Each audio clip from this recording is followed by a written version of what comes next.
Gracias por continuar con nosotros. Vamos a ver a continuación. Bueno, les voy a presentar primero a mis invitados. Félix Ulloa está con nosotros y Ulises del Dios Guzmán. Vamos a conversar con ellos sobre estas diferencias, algunos les llaman disputas, ¿no? Entre lo que es la Asamblea Legislativa, pero principalmente lo que ha dicho el presidente de la Asamblea Legislativa y lo que ha mencionado también el fiscal general de la República respecto a si gozan de fuero los diputados suplentes en nuestro país. Según algunos magistrados de la Corte Suprema de Justicia, no gozan de fuero los diputados suplentes y por lo tanto la orden de captura era efectiva e inmediata, ¿no?, en contra de este diputado del Partido de Conciliación Nacional, Wilber. Y pues por otro lado, la Asamblea Legislativa dice que sí, es necesario hacer un antejuicio para desaforar a estos diputados suplentes. Pero para poner en contexto la entrevista de esta mañana, vamos a ver a continuación la siguiente nota. Veamos. Una nueva crisis institucional se avecina. El presidente de la Asamblea Legislativa cuestionó la decisión de la Fiscalía de desestimar la petición de antejuicio en contra del diputado suplente Wilber Rivera Monge, acusado de lavado de dinero. Yo insisto, creo que está adoptando una postura temeraria. Con la ley no se juega. Y me parece que puede incurrir incluso en delitos, con graves consecuencias para él. Incluso Cifrido Reyes habla que el fiscal general podría caer en delito al haber girado una orden de captura en contra de Rivera Monge sin antes haber seguido el proceso de desafuero. Si se comprueba que ha incurrido en delitos, pues obviamente él es un ciudadano como cualquier otro. ¿Qué tipo de delitos, presidente? Fraude de ley, por ejemplo. Pero Luis Martínez dice que su respaldo es una interpretación de la ley que hace la Sala de lo Constitucional de la Corte Suprema de Justicia, que en 2 ocasiones ha dicho que los diputados suplentes no gozan de fuero si no están ocupando el puesto del titular en la Asamblea. De acuerdo a la Sala de lo Constitucional y al criterio que también nosotros sostenemos, los diputados suplentes no tienen fuero. Y es por eso que nosotros desistimos y giramos la orden de captura contra el diputado Wilber Rivera, la cual se encuentra vigente y esperamos que la policía la haga efectiva. Wilber Rivera Monge está siendo investigado por lavar varios millones de dólares, pero el fiscal agregó un nuevo elemento.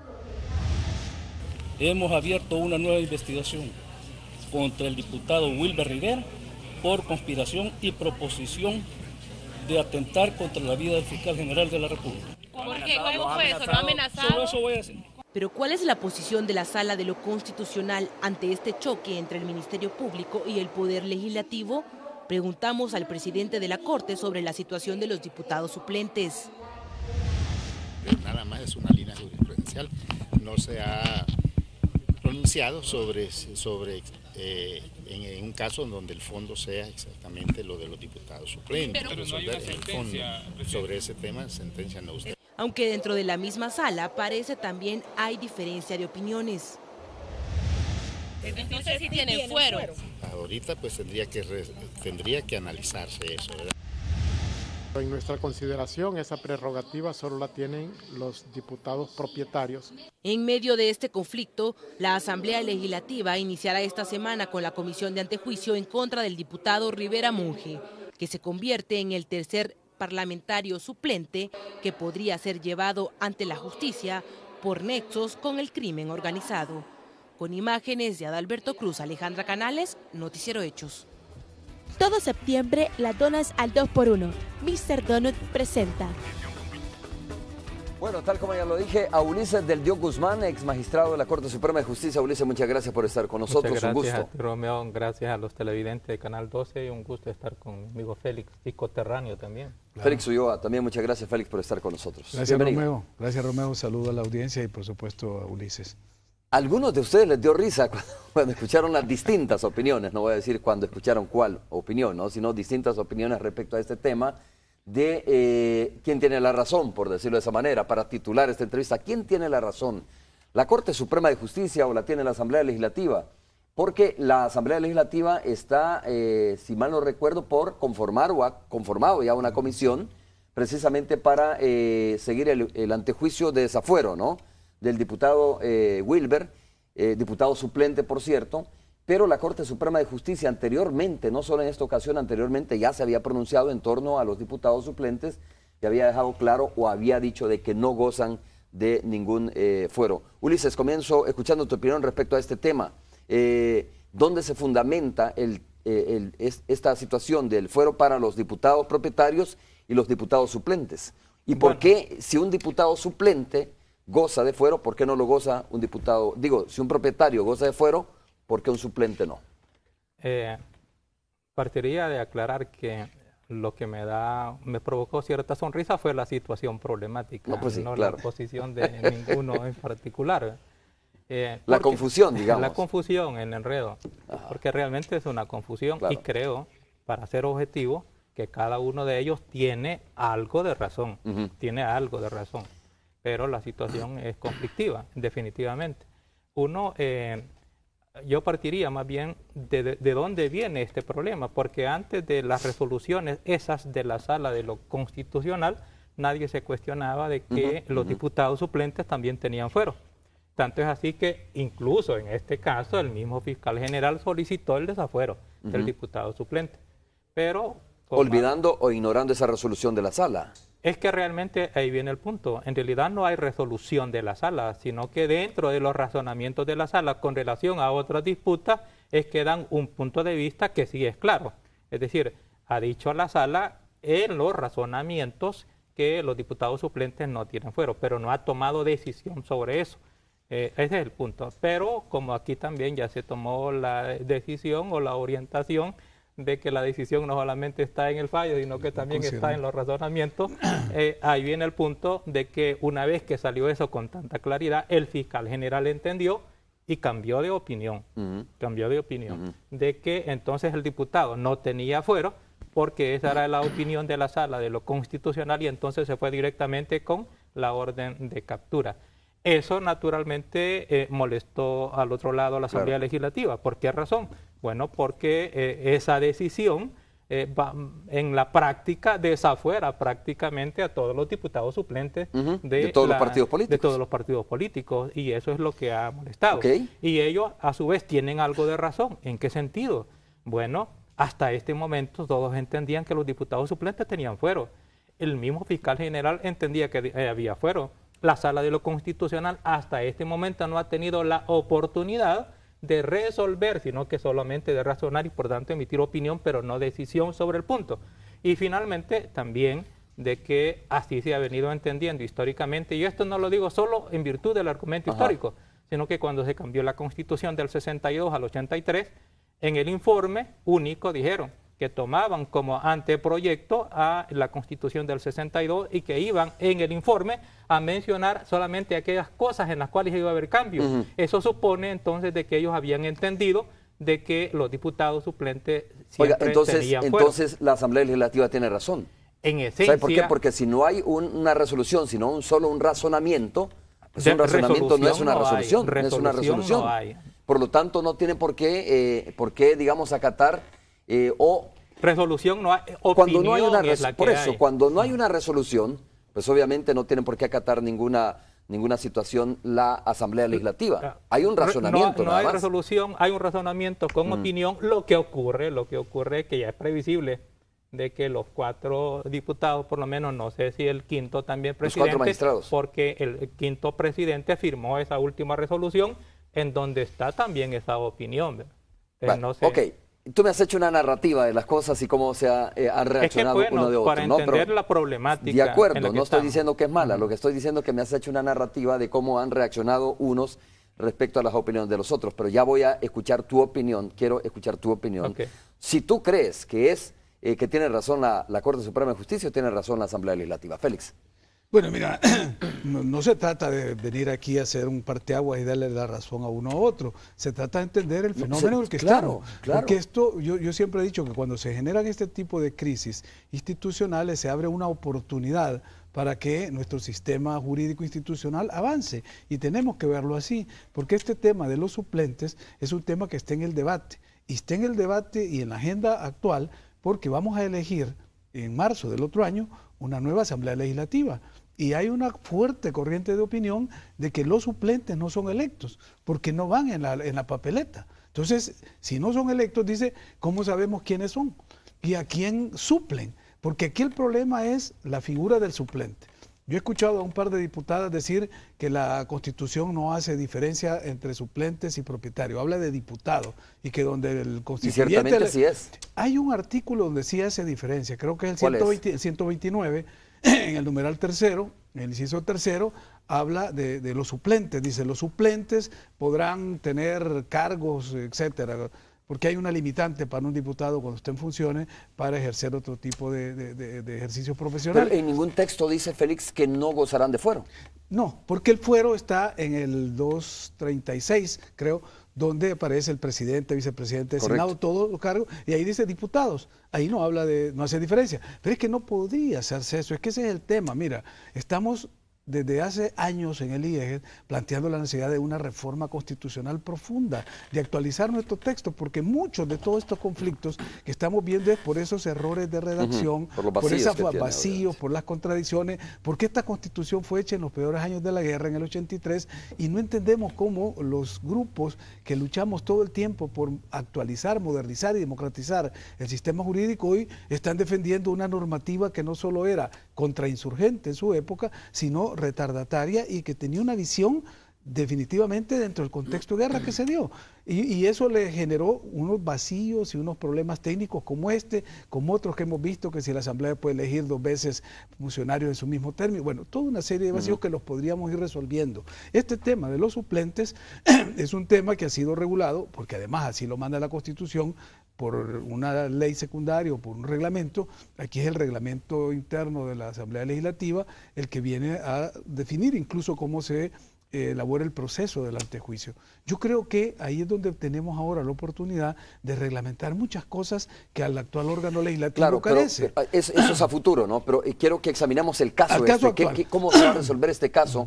Si tiene razón o no tiene razón, aunque usted dice, aquí no se trata de saber quién tiene la razón o no. No, ¿cómo se va a actuar frente a los actos jurídicos que ya deberían estarse ejecutando? Por ejemplo, te pongo un caso, el fiscal, si hubo un error inicial de solicitar un antejuicio cuando pudo haber él decretado la orden de detención inmediatamente, bueno, cuando él lo corrige y envía esa orden de captura a la policía, y el ministro de Justicia dice que no la ejecutan todavía porque no se sabe qué va a hacer, ahí se está cayendo en un delito. El ministro de Justicia puede caer en el delito de desobediencia, creo que es el artículo 322 del Código Penal, porque no está cumpliendo esa orden. Pero el presidente de la Asamblea también acusa al fiscal dice, puede estar cometiendo delito, dice, porque dice, no puede girar una orden de captura, volvemos al mismo debate, una orden de captura contra una persona sin antes haber sido desaforada por la Asamblea Legislativa porque él goza de fuero. Claro, y ahí viene el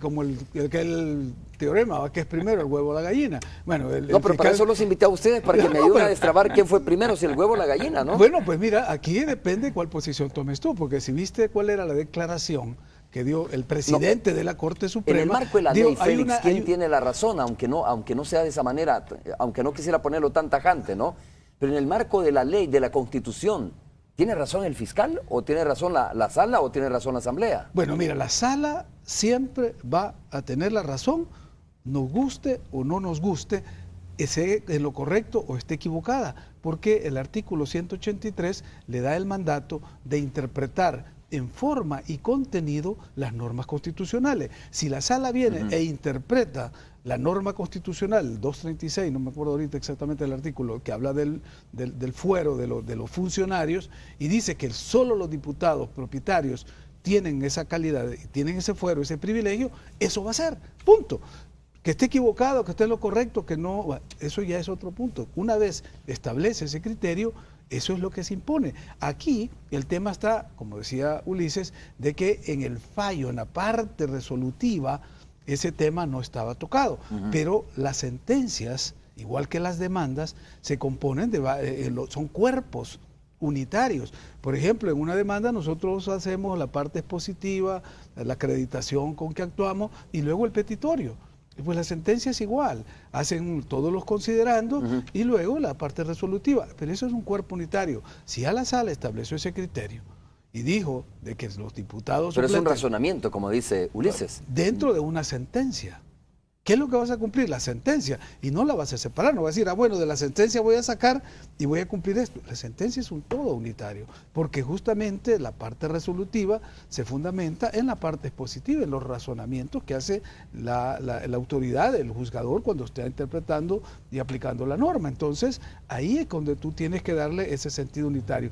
A partir de eso, que también ya el presidente de la Corte Suprema ha dicho que es una línea jurisprudencial con la que se viene trabajando, el fiscal se apoya y emite la orden de captura. Yo no veo que esté ni cometiendo ningún delito, o mucho menos, como se ha dicho ahí, un fraude de ley, ni nada por el estilo. Es decir, que no nos parece que en este momento él haya retrocedido y haya dicho, ya no quiero el antejuicio que fui a pedir, sino que yo pido que este señor sea detenido inmediatamente porque hay indicios de que puede estar implicado en los hechos que se le imputan. Entonces actúa con eso. Ahora viene la parte de quienes hacen cumplir estas normas, y ahí es donde digo yo que la parte policial, la parte de justicia, no puede estar sin cumplir. Solo tengo una duda. Entonces, si hay una resolución, Ulises, digo, un fallo de la sala donde hace un razonamiento sobre el tema del fuero de los suplentes. ¿Hay un fallo? No, en mi opinión no hay decisión de sala de lo constitucional. Hay razonamiento y dentro del razonamiento hay opinión en ese sentido, pero decisión no hay. Tanto es así. Tiene razón el presidente de la Corte Suprema, ¿no? En particular no forma parte de la disputa. En realidad no forma parte de la disputa. Bueno, últimamente, ¿en dónde lo metieron? En la cuestión del amparo que había solicitado la diputada Ana Vilma Escobar. ¿Por qué fue que sobreseyeron? Porque ya desapareció el conflicto de ella. Bueno, una vez que desaparece la situación conflictiva, ya no hay nada que razonar de fondo. Y sin embargo, tomaron el punto. Es decir, atrajeron el punto, lo razonaron y lo metieron. Yo lo que sí quiero señalar es que ya es claro que esa va a ser la decisión que en algún momento en que se presente, pero hasta este momento fue introducido antitécnicamente, porque no debió de haber sido introducido, porque los elementos del debate para tomar la decisión, en ese caso de ese amparo, no tenía necesidad de acudir a razonar sobre si el diputado suplente tenía o no fuero constitucional. Entonces se introduce de modo que no es técnico y a su vez no se toma decisión, porque no puede tomarse decisión, aunque sí emite opinión con claridad sobre el punto. Bueno, Félix, como tú dices, lo importante es estos debates para ver cómo se legisla a futuro, ¿no? O cómo se llenan estos vacíos que tú estabas mencionando que de repente dan lugar a interpretaciones distintas. Digo, de distintos, cuando se trata de la interpretación de sectores, porque desde el punto de vista de la sala, como tú lo dices, nos guste o no nos guste, como tú mencionas, pues debe cumplirse. Es un fallo. Y yo no sé, Ulises ha estado en la sala de lo penal y sabe cómo son los criterios y cómo se integra las resoluciones. No sé si es la misma que utiliza la sala constitucional, pero a mí sí me ha llamado la atención de que ha tomado de casos que no están siendo considerados ni son dentro de la petición que hacen los interesados para fundamentar fallos que tienen relación con estos temas. Por eso no es remoto de que en un recurso de amparo hubiera tomado elementos que venían a complementar el razonamiento para sostener el fallo. Y menciono otro, en el caso del transfugismo. En el caso del transfugismo agarraron un caso que ya no solo estaba fenecido, sino que hacía varios años que se había resuelto para integrar, que era una demanda que había presentado, creo que era el expresidente Cristiani, y de ahí tomaron elementos para integrar. Es decir, hay dentro de la, de la técnica judicial, y especialmente en el caso de la Sala de lo Constitucional, la necesidad de no dejar estos vacíos para que no quede ninguna zona fuera del control constitucional, porque esa es, digamos, la escuela con la que se está desarrollando la nueva doctrina y la nueva jurisprudencia constitucional a partir de 2009, cuando llega esta sala. Es decir, hay un concepto diferente de cómo se va a garantizar la constitucionalidad del país, y eso implica que no puede haber ninguna zona exenta del control constitucional. ¿Cómo se configura el delito de fraude de ley, Ulises? No, en realidad no hay... No digo, en la Constitución, ¿cómo está definido? O en el Código Procesal Penal, ¿cómo está definido? Bueno, fraude de ley propiamente no está en el Código Penal, lo que hay fraude procesal. Porque esa es la figura que utilizó el presidente de la Asamblea Legislativa. Dijo, cuando le preguntan a los periodistas, mire, ¿y qué delito puede estar puede haber cometido el fiscal general No. por adelantarse y pedir, digamos, la captura de la persona, obviando digamos, el proceso en la Asamblea Legislativa, y dijo fraude de ley, ¿no?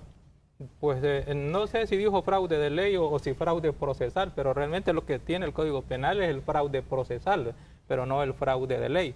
El fraude de ley incluso no es ni siquiera penado, porque más bien el fraude de ley es una especie de argucia que da como lugar una decisión diferente a lo que fue la intención del legislador, como tal que es un problema de legislación propiamente. Y el fraude, a lo mejor tal vez quiso decir eso, porque en este caso también sí hay algo de eso, es decir, la intención, por ejemplo, del legislador constituyente, en mi opinión, fue que los diputados suplentes estuvieran fuera. Al igual que, por ejemplo, los magistrados de la Corte Suprema de Justicia, porque el mismo razonamiento podría aplicarse a los magistrados suplentes de la Corte Suprema de Justicia. Y ese no fue un tema de discusión propiamente en la Asamblea Constituyente. Y ellos aclararon que cuando en aquellos puntos en los cuales estaban de acuerdo, tomaron como anteproyecto la Constitución anterior, que quiere, y eso se venía interpretando históricamente de ese modo, de modo tal que no iban a discutir en aquello en lo que estaban de acuerdo. Pero ahora viene el punto, si la Sala de lo Constitucional, y en eso tiene razón Félix, si llegase a decidir de que los diputados suplentes no tienen fuero, independientemente de cómo haya sido la decisión del legislador. Si llegase a decidir, dices tú. En mi opinión, sí. Ya, entonces porque ya, en ya mi este opinión, caso quedaría en fuera este de eso, momento ¿no? no ha decidido. Y es más, la forma en que se está haciendo puede interpretarse de dos modos. Uno, puede interpretarse, bueno, ya la Sala de lo Constitucional no ha decidido, pero ha emitido opinión con claridad y en consecuencia hay una línea jurisprudencial como así se interpreta de un cierto modo y por tanto hay que ajustar todas las actuaciones en ese sentido, o bien puede interpretarse, bueno, la Sala de lo Constitucional ha emitido opinión sobre un asunto que ni siquiera estaba en disputa y por tanto ha adelantado criterios y cuando se presenta el problema podría recusarse a los magistrados. Hay dos formas de interpretar esto. Bueno, hay varias salidas que podría tener. Vamos a hacer la pausa comercial, primera pausa comercial. Cuando regresemos vamos a continuar hablando sobre este tema, pero también quiero preguntarles a ustedes qué piensan de la decisión, como ustedes como abogados, ¿no? Ex magistrado, Félix también como ex magistrado del Tribunal Supremo Electoral, ahora del IEGES, ¿qué piensan sobre la decisión del juez Levis Italmiro Orellana? ¿Por qué? Porque ha sido muy cuestionado, porque la gente en las redes sociales ha mostrado un descontento respecto a la decisión que ha tomado el juez Levis Italmiro Orellana, porque hay organizaciones sociales que se han ido a apostar frente a la casa de Francisco Flores, porque hay gente que por una gallina está preso y este señor, digo, no está donde según muchos debería de estar. Hacemos una pausa, regresamos.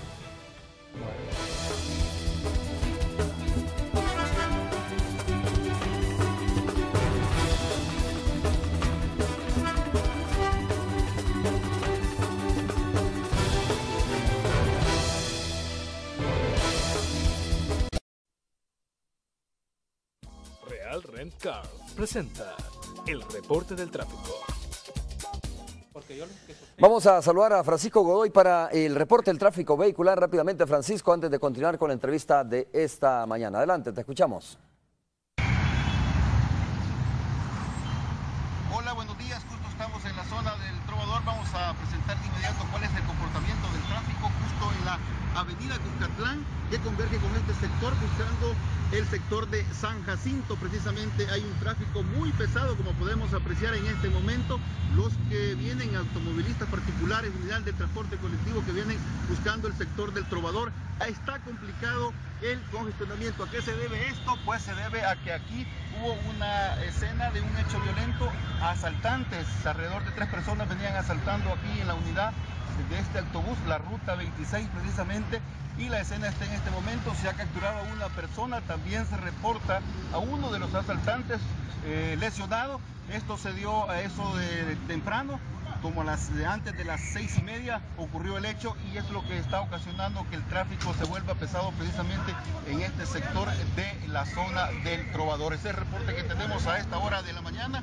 Regreso contigo, Romeo. Muy buenos días.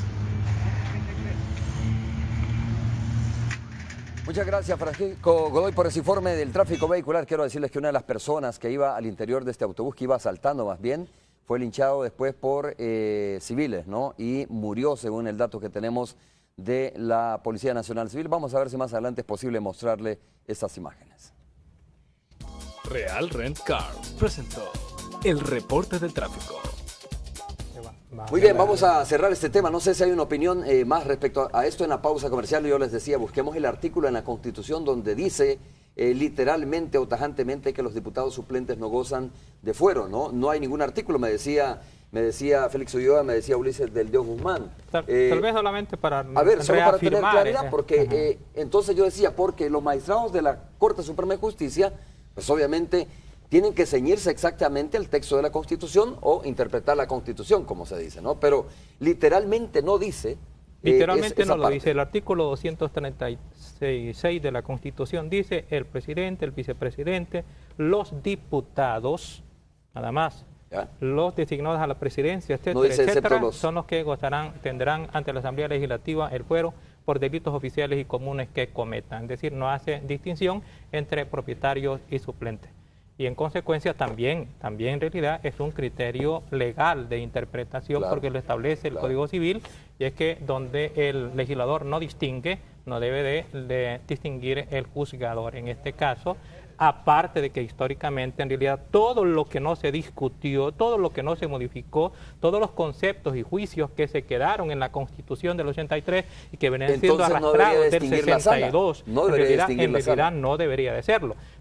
Pero en lo que yo coincido con Félix, el hecho de que una vez tome decisión la Asamblea Legislativa, la Sala de lo Constitucional, eso va a ser la palabra de la Constitución, aun cuando yo lo que sostengo es que por los fenómenos que ya sería muy largo de repetir, creo que lo que ha ocurrido es que se ha dado un desplazamiento del poder constituyente, que está radicado por Constitución misma en la Asamblea Legislativa, y la Sala de lo Constitucional no solamente ha asumido la función jurisdiccional constitucional. ¿De parte de quién? ¿De la Sala? No, la Sala ha asumido la función constituyente. ¿Que no debería o sí?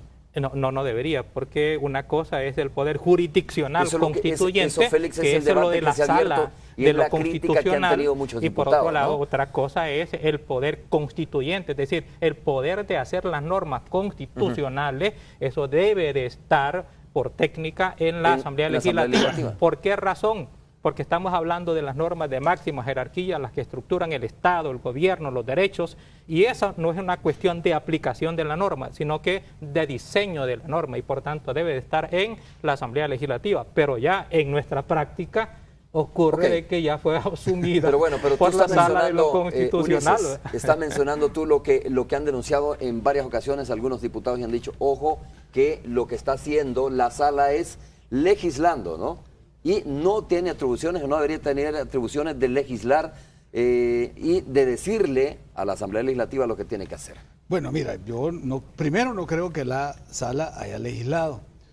Segundo, es principio fundamental de un orden jurídico de que la configuración legislativa plena le corresponde al órgano legislativo, es el único órgano que puede legislar, ningún otro. Tercero, cuando Ulises habla del poder constituyente o de la capacidad de otorgar las normas fundamentales, y que no la tiene ninguno de los órganos actuales, porque estos son poderes constituidos. O sea, hay que hacer una diferencia entre poder constituyente y poderes constituidos. Entonces, ninguno de los poderes constituidos lo puede hacer si no es siguiendo el mismo mecanismo que se llama la Constitución, o convocar al poder constituyente y hacer una nueva, que también venimos planteando esa posibilidad de que se haga una nueva Constitución ya para enfrentar los desafíos de este nuevo siglo y de esta posguerra. Entonces, aquí es cuestión de entender el momento en que estamos, porque fíjate bien, tomando este caso de los suplentes, que es lo que ha venido a poner el tema en la agenda.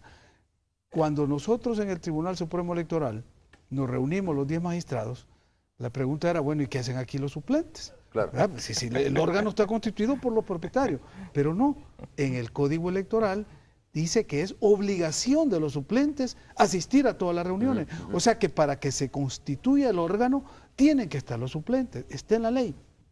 Cuando se habla de la Asamblea Legislativa se habla de los diputados, los 84. Pero esa es una excepción, no está exacto, en todos los demás a eso órganos. voy, justamente a eso voy. Que la excepción del Tribunal Supremo Electoral, donde para constituir el órgano tienen que estar los suplentes, no es una regla. Entonces la Asamblea Legislativa se reúne con 84 diputados. Oye, no, Félix, con los 84 propietarios y los 84 suplentes.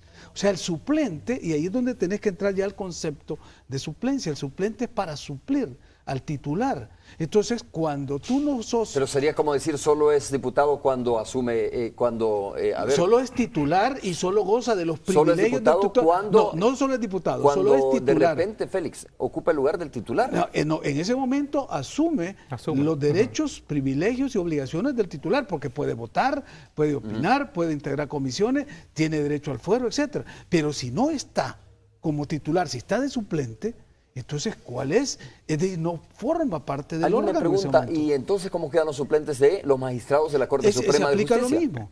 Es igual. ¿No tienen fuero? ¿Y por qué van a tener fuero si no están? ¿Los magistrados suplentes no tienen fuero? Ningún suplente le pueden llegar los derechos que le corresponden al titular si no está ejerciendo la titularidad, excepto en el caso del Tribunal Supremo Electoral. ¿Compartes eso? Lo que los ocurre, magistrados suplentes. No.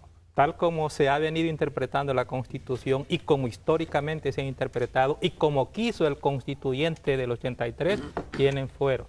Lo que ocurre es que si la Sala de lo Constitucional emite decisión, el punto está, para mí, es que no ha emitido decisión, ha emitido opinión en un razonamiento y ha traído un punto que ni siquiera era objeto del debate, por un lado.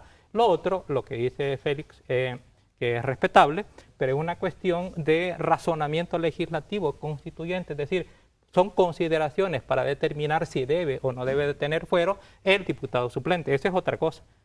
Pero ese razonamiento lo tiene que hacer el que tiene el poder de crear la norma constitucional y quien tiene el poder de crear la norma constitucional fuera del poder constituyente originario, que es la sociedad, que es la Asamblea Legislativa, porque es también poder constituyente por delegación, porque ellos son los que pueden modificar o cambiar las normas constitucionales, la Asamblea Legislativa.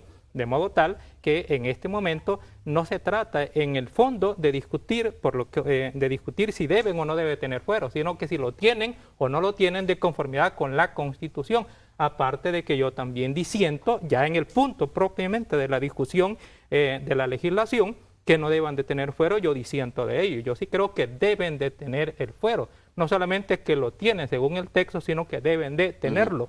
Porque en el ejercicio de la legislación, en cualquier momento se puede llamar a un diputado y porque en un diputado suplente y porque en todo caso también la lógica con la cual se les confirió el fuero a los diputados propietarios es la misma para los suplentes, es decir, no perturbarles, no impedirles, no intimidarlos en el ejercicio de la función legislativa y como es previsible que en cualquier momento puedan ser llamados, incluso para impedir que un suplente sea llamado, también se le puede meter un juicio sin el antejuicio y en todo caso se estaría perturbando el ejercicio de la función legislativa, que es lo que se pretende proteger con el fuero de los diputados, tanto propietarios como suplentes. Pero bueno, así como hasta ahora se activa automáticamente, ¿no? Por lo menos es la interpretación que se le da. Así ha estado. Es la interpretación que le da. Es que acuérdate que el 125, que es el que te permite tener esa libertad de opinión y que no seas por ello, por la emisión de un criterio, de una opinión, juzgado, procesado, amenazado, eso es, dice, para los diputados. Entonces, lo que estamos, y yo estoy de acuerdo aquí con Ulises, de que debe de haber una regulación, definirse si esto se aplica o no a los suplentes, porque hasta ahora, y Ulises lo ha repetido durante toda la entrevista, lo que estamos utilizando es aquel criterio con el que se creó o se reformó la Constitución del 62, que es la del 50, y en el 83 se dejó y se asumió de que los diputados se entendían suplentes y propietarios, pero ya que se ha generado el conflicto, es necesario definirlo, y no definirlo a través del reglamento interno, que es una norma terciaria. Esto debe estar en una ley. Ok. Félix, ¿qué sensación te dio a ti el saber que una persona que andaba huyendo de la justicia, ¿no? que no había sido capturada, que no acudió a un citatorio a la Asamblea Legislativa, nuevamente ante una comisión conformada por diputados para investigarle, de repente aparece en el centro judicial caminando, se va al juzgado respectivo y de repente se va para su casa? ¿Qué sensación te da ese tipo de decisión judicial? Mira, pueden haber tres posibilidades. Una, él hace un acto de contrición, ve que ha estado actuando mal y dice, voy a hacer lo correcto y ¿Qué se va a sensación presentar. te dio a ti? No, a mí la sensación que me dio era, este señor se arrepintió y fue a presentarse para colaborar con la justicia. Pero te dice, no, lo que pasa es que ya lo tenían agarrado, ya sabía, y en vez que lo llevara Interpol o la policía, él se fue a presentar. Pero la tercera es la que me da la impresión a mí, y es que estamos ya prácticamente en la recta electoral. Y el tema de Paco Flores necesariamente es un tema de campaña en estas elecciones. Entonces, tener a un Paco Flores prófugo era para Arena un alto costo político, porque iba a ser un tema reiteradamente puesto en los medios. Entonces, lo mejor era hablar con él, plantearle cuáles eran los intereses del partido. Convencerle.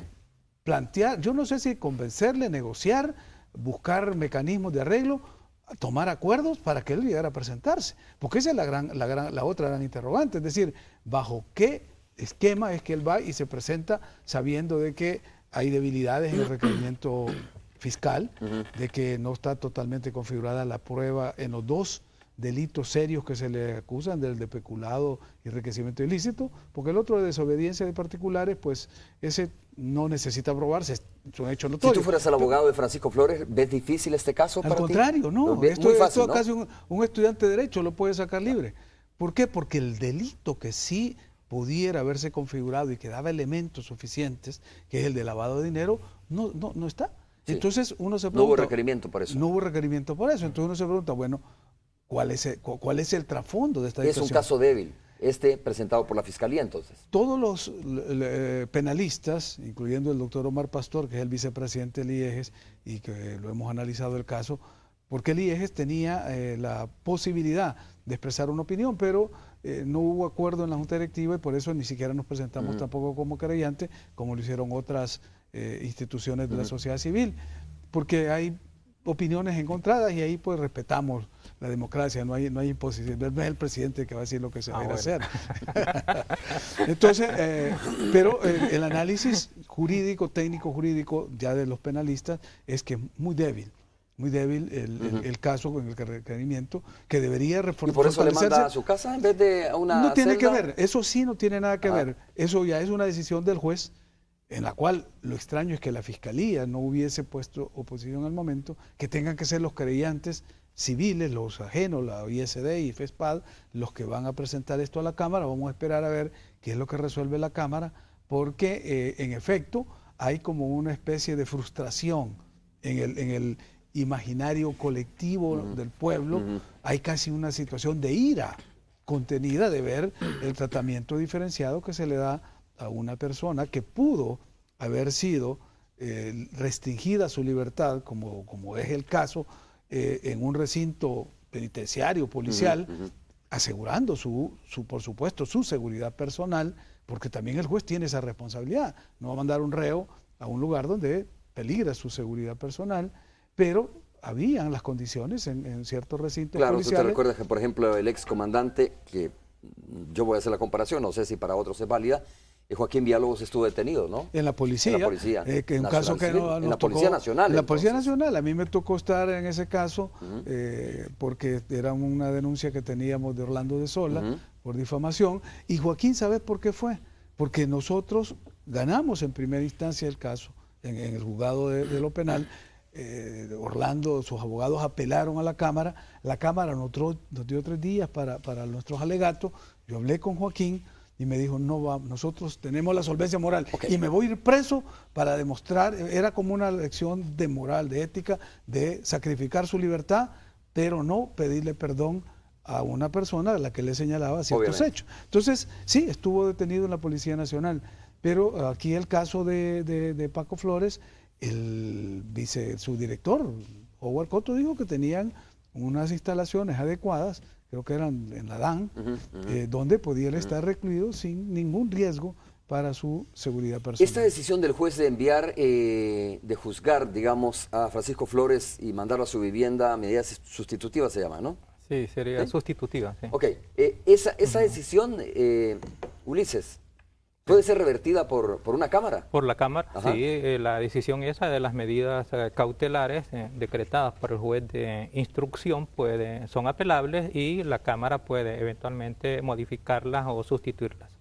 Así que en este momento... ¿Cuánto tiempo tiene la Cámara para resolver sobre eso? Debería resolver en unos 10 días. Porque ya tienen una petición de organizaciones de la sociedad civil respecto a ese tema. Pues yo entiendo que ya está el escrito de interposición de la apelación. Te quiero hacer a ti la misma pregunta. ¿Qué sensación te dio a ti esto? O sea, ¿qué se te vino a la mente? ¿Un arreglo? Como dice, bueno, como presumen algunos sectores, algo que tiene que ver con las próximas elecciones, etcétera, o el señor estaba medio acorralado y de repente dice, mejor me entrego. Bueno, ¿Cómo leíste ese momento yo lo que realmente? creo es que en todo caso esa situación puede eventualmente ser utilizada en contra de Arena y me parece que es conveniente por parte de Arena que busque cómo le afecta lo menos posible. A mí me parece una cosa, pero creo que no es lo determinante, en mi opinión. Creo que lo determinante es más bien la posición que adopte el mismo Francisco Flores con relación a la perspectiva del caso. Y es probable, y me parecería a mí absolutamente racional, de que él haya estudiado el caso, sobre todo con sus abogados, y que eventualmente le hayan dicho de que la perspectiva en este proceso, por los 3 delitos, en mi opinión, no solamente por los 2, tanto por el enriquecimiento ilícito, por el peculado y hasta por la desobediencia, puede eventualmente ser sobreseído y que era preferible entonces que el proceso continuara y para eso necesitaba presentarse. Creo yo, porque no veo que el caso esté fuertemente sustentado y quien debe de probar la culpabilidad y los hechos ¿Por es qué la el Fiscalía? caso no está fuertemente sustentado? ¿Porque la Fiscalía fue muy ligera en las pruebas o por qué, Ulises? ¿Crees tú no está fuertemente sustentado? ¿No habían elementos suficientes como para poder robustecer y sustentar este caso realmente? No lo hay, a diferencia de lo que generalmente la opinión pública cree, porque la opinión pública generalmente ha tomado como punto de partida lo que Francisco Flores fue a decir a la Asamblea Legislativa. Y eso realmente, mire, a todos les molestó. Yo creo que fue un desaguisado del presidente en contra de sus propios intereses ir a abrir la boca del modo en que lo hizo en la Asamblea Legislativa. Entonces, para la gente y desde el punto de vista corriente, el presidente fue a confesar allá. Pero desde el punto de vista técnico no, porque desde el punto de vista técnico no pega ninguno de los tipos de confesión que tiene el Código Procesal Penal. No hay confesión judicial, que es la primera, porque ellos no son jueces. No hay confesión ante particulares, porque ellos no son particulares. No son jueces, pero no eran particulares en la Asamblea Legislativa. Ellos eran autoridad administrativa. Y no hay tampoco confesión ante autoridad administrativa, porque la confesión no fue espontánea, clara, terminante, y porque además, cuando es ante autoridad administrativa, debe de ser con defensor. Clara sí me parece que fue, ¿no? No lo dijo claramente. Mire, sí, me hablaban a mí, me decía podemos ver las frases y las expresiones, eso no fue claro, pero además debe ser espontáneo. Y no fue espontáneo, fue coaccionado. Necesitaba claridad como para que llevara los saquitos, eso es lo que... No es lo mismo, es una cuestión técnica. Y además, y es que debe de llegar con su defensor. Y eso supone que debe de decírsele, señores, le vamos a investigar, estamos aquí nosotros sospechando que usted ha cometido estos delitos, traiga a su defensor, y eso no ha ocurrido tampoco. Entonces no pega ninguno de los tipos técnicos, yo no lo estoy defendiendo, pero si me piden opinión técnica, no pega ninguno de los tipos de la confesión, aun cuando la opinión, cuando lo escucha, puede tener esta impresión de que ha confesado. Entonces, y si luego nos vamos a los elementos que puedan existir dentro del proceso, a lo mejor no existe suficiente, porque por ejemplo, en el enriquecimiento ilícito, ¿qué es lo que hay que probar y quién tiene que probarlo? El fiscal, ¿qué tiene que probar? Que el patrimonio con el que entró no es lo mismo que con el que salió es considerablemente alto y que no puede justificar esto. Han justificado cuánto es el patrimonio y si esa elevación del patrimonio con el que salió no es legítimo o que no eso puede. Lo tiene que hacer la Fiscalía, eso como lo tiene tú dices. que hacer la Fiscalía. Así Por es. eso te preguntaba yo, ¿habrá hecho la Fiscalía no sabemos. yo no lo sé. ¿Había elementos suficientes como para poder robustecer este caso antes de presentarlo a los tribunales? ¿O me voy con la primera taza que me encuentro en el camino cuando puedo encontrar una vajilla? Yo creo que la Fiscalía se tomó su tiempo, es más, se le estuvo presionando al fiscal que porque estaba dejando transcurrir tanto tiempo después de la segunda declaración del expresidente Flores, porque la tercera cita ya no llegó, y se le decía, está por prescribir el plazo, ¿verdad?, para los 10 años, y había presión, él lo que dijo era que no quería entrar en la dinámica electoral, pero creo que además estaban recogiendo las evidencias que se habían mencionado, porque recordemos que aquí lo que se estaba probando, tratando de establecer era el curso de esos fondos, lo de los cheques que habían ido. Creo que por eso no se ha presentado el caso del lavado de dinero, porque no están todas esas evidencias, y se fueron por el enriquecimiento ilícito y el peculado, que son delitos más domésticos que se pueden establecer acá, y han pedido, creo que 6 meses para sustanciar lo que falta del caso. Esperemos que en estos 6 meses se logre hacer lo que está diciendo Ulises, recoger la evidencia, pedir, es decir, en el registro de la propiedad, de comercio, correcto, cuáles son los activos que él tiene, con cuánto entró, etcétera, los movimientos.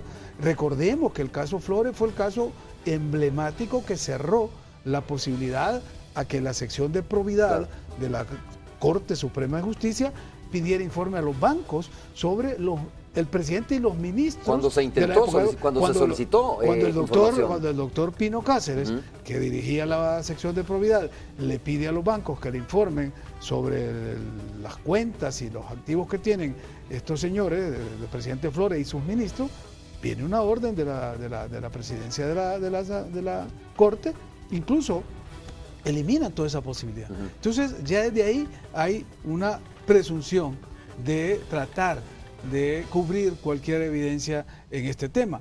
Creo que el caso va a dar para más.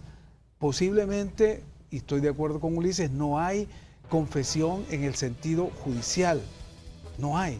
Es decir, técnicamente no se puede presentar eso como una evidencia, no lo acepta el juez, pero sí, para efectos de la conciencia nacional, que ya lo juzgó, que ya lo condenó, esto es un tema que nos va a permitir también, otra vez de nuevo, ¿no?, salir de la crisis fortalecido y crear precedentes para futuro. Lógicamente no podías esperar más, ¿no? Nunca puedes esperar, digo, en su mayoría, puedes esperar de una persona que es acusada que diga soy culpable. Él dijo soy inocente de todos los delitos que bueno, excepcionalmente casos en los cuales aceptan la culpabilidad, pero en este caso cualquier cosa que haya dicho en la Asamblea Legislativa no es vinculante y eso lo establece la misma Constitución. Y luego el otro, en el caso del peculado, por ejemplo. Por eso es, Ulises, que no ha llamado o no ha pedido la Fiscalía el informe de la comisión esta o no le ha servido como insumo para poder... No, esa es cosa diferente. La Asamblea Legislativa sí elaboró un informe y se lo mandó. Ahora, lo que ocurre es que pero no ha llamado a nadie de testigo, por ejemplo, de la comisión, ¿no? ¿Quién? El fiscal, no tendría por qué llamarlo, el juez, perdón. Para mí era innecesario que el fiscal lo llamara. Lo puede hacer, pero la información es lo importante, el contenido de la información.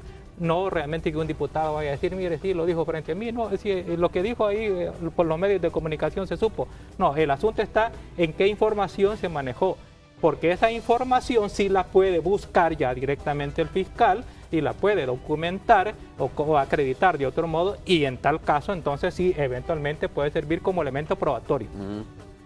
Ok. Félix, ¿hay más personas, crees, que tienen que ser investigadas en esto, independientemente de lo que pase con Francisco Flores? Porque se ha dicho incluso un expresidente del instituto, ¿no?, de formación ideológica del partido, llegó a decir a la Asamblea Legislativa que alguna de esa plata llegó al Partido Arena, llegó al instituto del Partido Arena. Es que es obvio de que un tipo de delitos como los que se le están imputando no los puede cometer la persona ella sola. Tiene que tener cómplices, encubridores, y si no se trata de una red, ¿verdad?, delictiva para cometer este tipo de ilícitos penales, por lo menos hay un concurso que participa. Mira, desde el Banco Cuscatlán, que ahora se llama Citi, ¿verdad?, donde estaba el señor Samayoa en la presidencia, gente que estaba vinculada al partido y que habilitan estas operaciones, hasta la gente del propio COENA y otros del Instituto de Estudios que Rodríguez Por, José Antonio Rodríguez Por, toda esa gente tiene que ver en este caso. Unos pueden ser llamados a testimoniar, otros pueden ser llamados como posibles participantes, porque no pueden entender... Se pudo haber lavado dinero aquí. Es que el lavado de dinero presupone la participación de los bancos, porque tú no puedes lavar dinero o de instituciones, no instituciones financieras, por supuesto. Pero aquí ya hay nombres, que se llama Banco Cuscatlán, que opera en Costa Rica. Los cheques salen del Banco de Nueva York a nombre de Francisco Flores, van al Banco Cuscatlán de Costa Rica, de ahí salen para un banco a la Florida, que lo cerraron por situaciones relacionadas con el lavado de dinero y donde habían entre los accionistas 2 prominentes empresarios salvadoreños, y de ahí se pierde el rastro y se va para las Bahamas. Entonces, si tú seguís la ruta del dinero, ¿verdad? Como dicen los franceses cuando están estudiando un delito, chercher la femme, o sea, busca a la mujer, aquí es chercher l'argent, o sea, busca el dinero, busca la ruta del dinero y vas a encontrar a los delincuentes. Aquí solo simplemente es establecer esa ruta y tú vas a ver de dónde vino y hacia dónde llegó. Entonces ahí van a estar los destinatarios. Roberto Pineda nos escribe, mira, totalmente necesario para determinar si hubo o no, o apropiación y de parte de quién. Dice Roberto Pineda, dice Romeo, el problema es que ya se olvidaron de los delitos cometidos por el diputado suplente por alegar si fue correcta su detención. Para comenzar, no lo han detenido, y segundo, no se nos ha olvidado el delito. En el delito se llama lavado de dinero y es por $10 millones según la Fiscalía General de la República. Lo que pasa es que estamos discutiendo desde el punto de vista jurídico. Correcto. Es decir, si tiene razón o no tiene razón la Asamblea o la Sala de lo Constitucional. Vamos a hacer la pausa y regresamos en breve.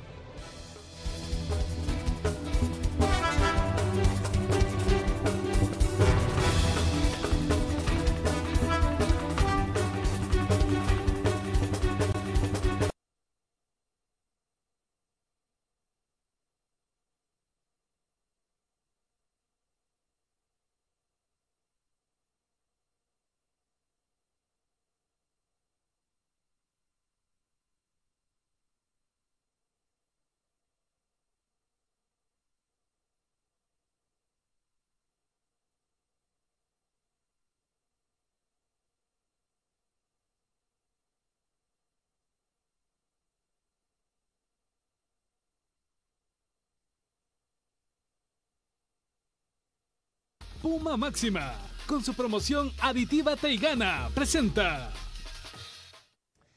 A Tony Cabeza presenta Puma. Tony, ¿cómo estás? Un gusto saludarte. Hola Romeo, qué gusto saludarte nuevamente. Igualmente, me da gusto saludarte. Mira, estoy con Félix Ulloa y Ulises del Dio Guzmán. Te adelantaba, ¿no? Y vamos a hablar un poco sobre esta situación, esta controversia.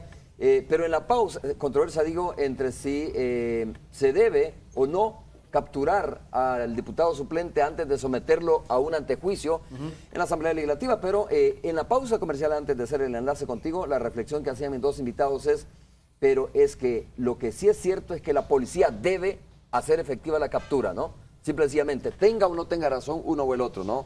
Comienzo contigo y luego escucho la opinión de Félix. Bueno, lo que ocurre es que quien da la orden de la detención administrativa y quien hace la valoración de los requisitos de la detención provisional, que son los mismos que el Código Procesal establece, es el fiscal. Y si el fiscal determina en su razonamiento que procede una detención administrativa, puede decretarla y eso se constituye en una orden para que la policía la ejecute. Okay. Félix. Es que mira, la policía debe de ejecutar la orden que le dé el fiscal, no debe entrar a deliberar si eso procede, si está en litigio, si es correcto, no es correcto, no es correcto, si la Asamblea dice una cosa y la Sala otra. La policía no es deliberativa, igual que la Fuerza Armada, ejecutan órdenes. ¿No les parece, escuchándolos, bueno, primero que todo, un saludo y bienvenidos a la frecuencia de Radio 109, un poco absurdo todo esto, mientras las autoridades se ponen de acuerdo? ¿Ustedes creen que este señor no se escapó ya o no nos está viendo en internet en otro país? La posibilidad existe en este momento, y es más, desde antes, desde que el momento en que le presentaron el antejuicio pudo él haber Pero también huido. Sería absurdo pensar que no se ha ido, ¿no? Bueno, su titular, el diputado titular de él dijo que le había dado la palabra de honor que no se iba a fugar. Eso dijo el diputado. Pero sucede, o sea, nuevamente vemos ahí autoridades, roce, no se ponen de acuerdo y las cosas como que no caminan. ¿No es eso como sintomático de nuestra sociedad? Bueno, estamos aprendiendo a caminar en democracia. Recordemos que estos hechos todavía son novedosos, ¿verdad? Que un expresidente esté procesado y con orden de captura, que a los diputados les procesen, porque la impunidad ha reinado en este país y ahora que nos estamos adentrando a fortalecer un sistema democrático y que las instituciones funcionen, estas cosas nos sorprenden. Entonces creo que el proceso de aprendizaje va un poco lento, está siendo un poco traumático por ver esta situación. A mí Sí, me dolió mucho ver esas expresiones. Félix, lo que tú estás mencionando, qué interesante es porque está sacando las entrañas de un monstruo que ha estado ahí, ¿no? De la corrupción que ha estado ahí. Y cuando pasa eso, las expresiones de la sociedad son que vivimos en un país de corrupción, pero tiene que pasarse por esto, tiene que pasarse por entrarle a estos casos que han estado siempre escondidos para fortalecer la institucionalidad del país, aunque parezca que vas al revés, que vas caminando, digamos, o que estás en un país donde hay más corrupción, es al contrario, cuando se ventilan estos casos, cuando se saca esas entrañas y se comienza a pasarles una radiografía, es cuando más se está fortaleciendo la democracia. Es cuando vamos en el camino correcto y como dicen, nunca es más oscuro que cuando va a amanecer. Entonces estamos pasando por este periodo de oscuridad esperando un nuevo amanecer. Tony. Bueno, vamos a ver si hay un nuevo amanecer para San Salvador, porque hay muchos que quieren llegar a la alcaldía y otro que quiere mantenerse ahí. Y uno de esos candidatos es Roberto Cañas, candidato a alcalde por Cambio Democrático, que está aquí con nosotros. Quiere llegar a la alcaldía de San Salvador, o al menos en esta nueva modalidad de consejos plurales municipales, puede que ya esté adentro, bueno, ¿verdad? Él lo dijo, lo dijiste tú, ¿no, Roberto? Dijiste así contundentemente, ya estoy dentro del consejo, estoy dentro del consejo. Sí, somos ganadores de tiempo pleno, en la mochila ya tenemos ese triunfo por default, si quieres, pero vamos por más. La idea es conquistar la alcaldía de San Salvador y déjame saludar a tus distinguidos invitados, con quienes hemos compartido también esa mesa de Canal 12.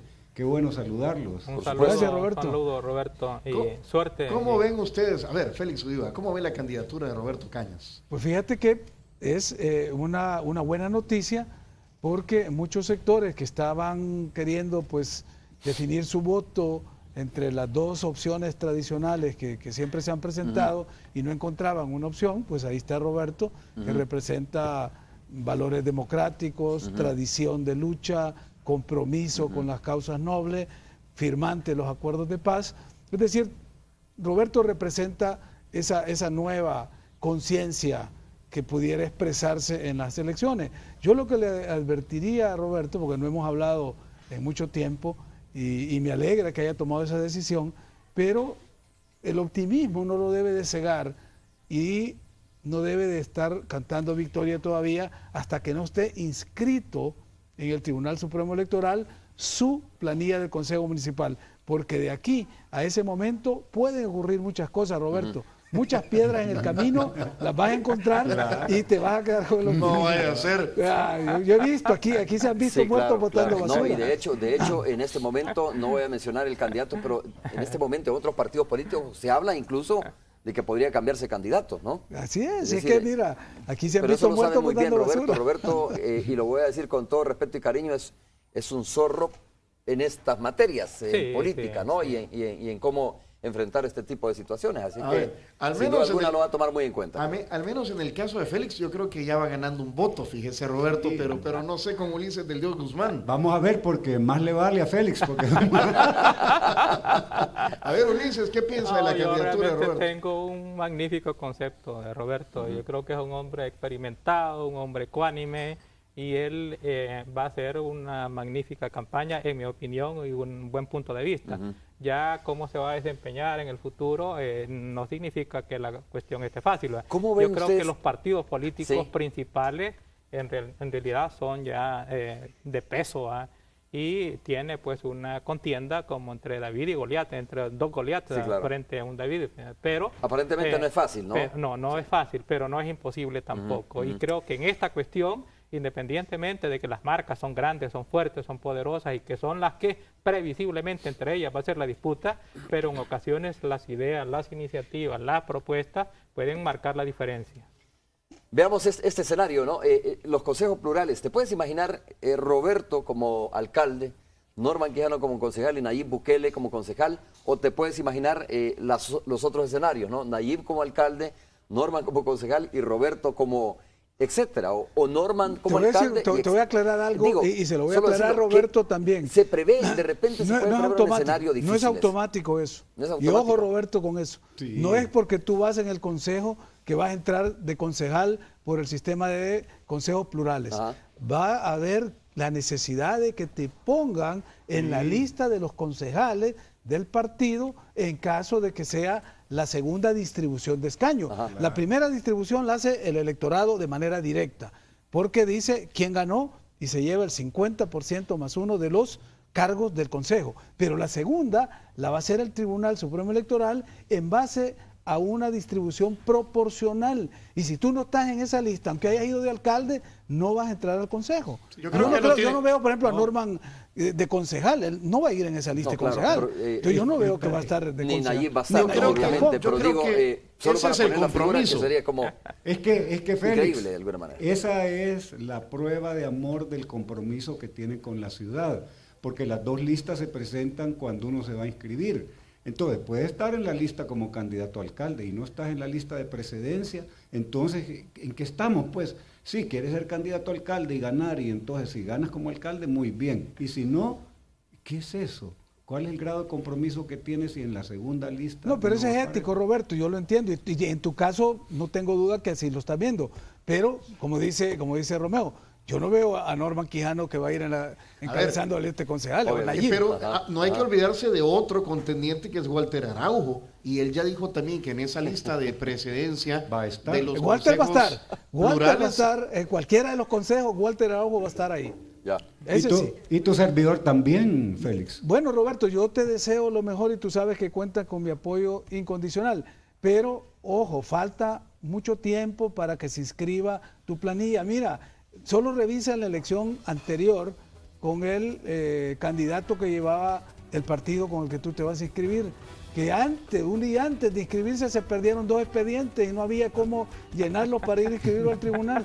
Es decir, hay mucha marrullería en este terreno. Claro, hay que fácil, tener documentos de repuesto y también candidatos de repuesto.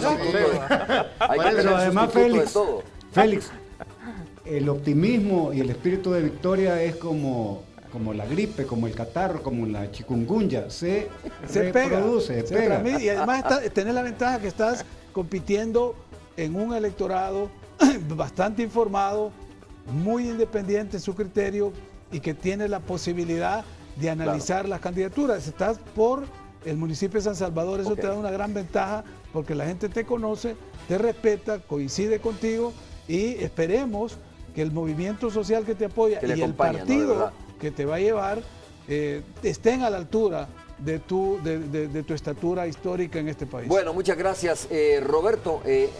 Te voy a invitar un día de esto, Roberto, para que conversemos acá sobre eso, obviamente como lo vamos a hacer con todos los candidatos, ¿no? A la alcaldía municipal. Ahí no dan desayuno, Roberto. Bueno, pero puedo hacer una excepción. No hay problema, puedo hacer una excepción. Además, es que el desayuno es a la salida, cabal. Yo ya acepté herencia. Soy heredero de Héctor Dada y por supuesto también de otro de los sectores grandes que dirigió la alcaldía de San Salvador. Soy heredero de Héctor Silva, de Héctor Dada, de la tradición de cambio democrático y estoy seguro que los pensantes de San Salvador van a estar con esa tradición de conducir y hacer buen gobierno con honradez. Ok, saludos Roberto, Tony, muchas gracias. Hasta luego, amigos. Vamos a hacer una pausa nosotros, regresamos ya cuando regresemos, solo para despedirnos, ¿no? Gracias. No regresemos, digamos Puma Máxima, con su promoción Aditiva Teigana, presentó.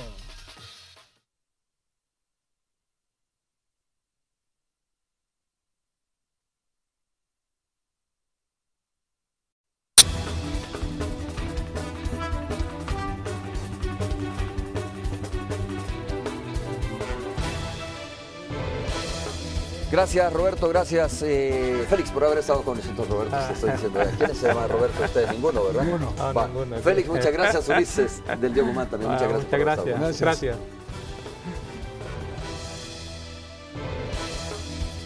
Todo septiembre, las donas al 2x1. Mr. Donut presentó.